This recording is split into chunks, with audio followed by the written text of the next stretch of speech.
For today we are going to make a pork neck and peach and poppy salad. So I just added some olive oil to the meat instead of the pan. Some salt.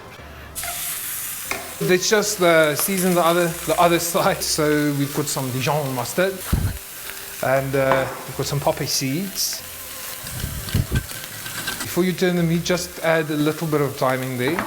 Garlic clove, crush it properly with your knife. And we add this to the pan. Just add some butter.